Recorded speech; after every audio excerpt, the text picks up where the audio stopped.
Hello, my sisters in Christ. How are you? Welcome back to my YouTube channel. And if you're new, hey girl, welcome to my channel where we are all about spiritual growth and brightening our spiritual glow. Now, you have just embarked on my first vlog. This is my first book vlog and I'm so excited. Now, these fall cozy bookstore vlogs have had me on a chokehold on YouTube, and it's just been so inspiring to my creativity. And so I just had to jump on the bandwagon. I had to get up on the bandwagon and record my styled book vlog because I just love reading. I love books, and I'm sure that's something that no one has ever known about me before because that's not a side that I typically show. But I have gotten away from reading for a very long time with the kids and being a wife and all this stuff. Just really erased all of the hobbies that I had before. I, have this new life transition, but I am on a mission of just getting back to my old loves, my old hobbies. Now, I hated reading as a kid, okay? My mom had to put me in a chokehold and sit me at the dining room table to get some reading done. But as I became a young adult, I just really valued the idea of just getting lost in a good book. I just love the idea of just getting lost in a good book, especially to escape the craziness of the world and what's going on. A really good book will really just make you feel warm and cozy, and it's fall and it's cute and everything is just like, Anyway, let me just give you a little background of the genres that I like. So I'm a romance girly through and through. Like, I love a good romance story. I love getting lost in the, I don't know if I like you, or I'm a friend, but I don't want to ruin our friendship, or just a good romance. It doesn't matter the trope, just a good romance. But I'm not afraid of thrillers. I'm not afraid of dark romance. I'm not afraid of fantasy. I haven't really read those books that much. So I guess this journey you'll be able to see some of the books that I like, because I'm going to have to be extremely intentional about picking these books, because I am what you would consider a slow reader. I can't read 20 books, 30 books a month, but I can probably get you a good 3 to 4. And that's what I'm going to stick with. But those 3 to 4 are going to be intentional books because I don't have time to waste. But anyways, let's just get straight into this video. Let's get straight into this book vlog. But make sure you stay tuned to the end so you can see all the books that I have chosen, because I think I'm on a good streak. I think I'm on a good book picking streak right now.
I am back from the bookstore and it was just chef kiss. It was amazing to be out there and looking at all the books and looking at all the TBRs, just looking at everything and just having my own time to look at the backs of books rather than watching YouTubes and listening to what others were saying about it.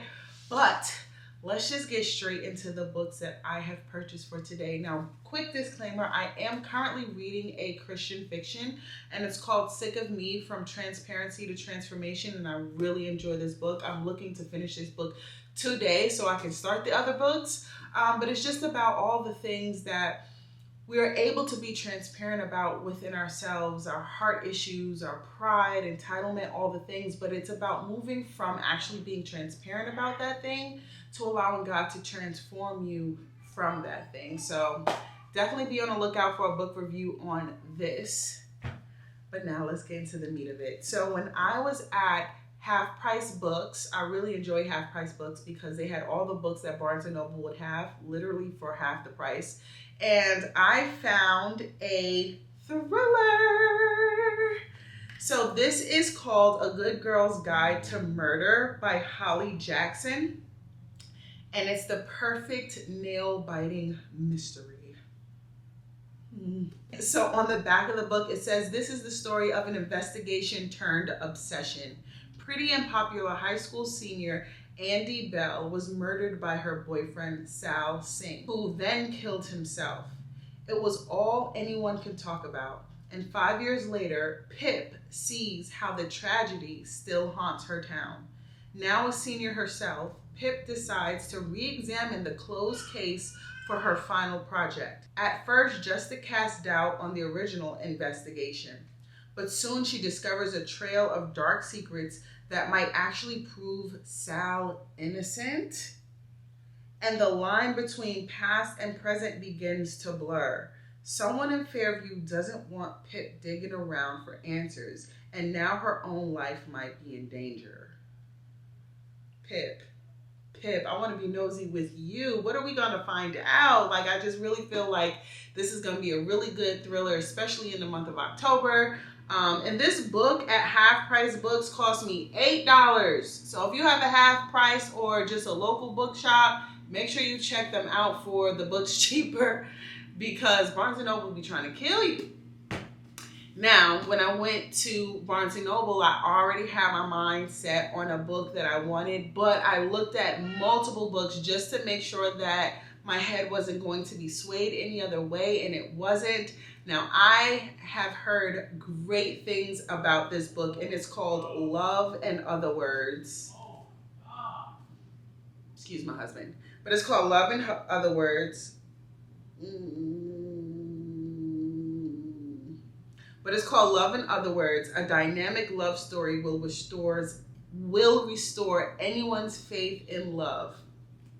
Macy Sorensen is settling into an ambitious, if emotionally tepid routine. Work hard as a new pediatrics resident, plan her wedding to an older, financially secure man, keep her head down and heart tucked away. But when she runs into Elliot Petropoulos, the first and only love of her life, the careful bubble she's constructed begins to dissolve. Once upon a time, Elliot and Macy's entire world, growing from her gangly, bookish friend into the man who coaxed her heart open again, only to break it on the very night he declared his love for her. Told in alternating timelines between then and now, teenage Elliot and Macy grow from friends to much more, spending weekends and lazy summers together in a house outside of San Francisco, devouring books, sharing favorite words, and talking through their growing pains and triumphs. As adults, they have become strangers to one another until their chance reunion. Although their memories are obscured by the agony of what happened that night so many years ago, Elliot will come to understand the truth behind Macy's decade-long silence and will have to overcome the past and himself to revive her faith in the possibility of an all-consuming love. just rip me up and tear me apart and then put me back together again. I'm really excited. I'm reading this book. I'm not sure which one I'm gonna read first. After I read my Christian book, I don't know. If you were expecting a bigger book haul, that's no me. That's no me. I don't have the money to go into the bookstores like these booktubers coming out with 10 books. I got two books, and then we're gonna see how well these books are. I also have this on my Goodreads. I'll put a link down below of my Goodreads so you can keep up with all the books that's on my TBR, all the books I did not finish, and all the books I'm currently reading, and the ratings that I have for all of them. But thank you for sticking with me. Thank you for just coming alongside me as I just rekindle my love for books. Oh, I'm so excited. I definitely will be doing more videos like this. I'm not even gonna ask you to tell me if you want it because it doesn't matter. This is what I'm going to be giving. And if this is something that you like, then definitely like and subscribe so you never miss another video from me. Bye.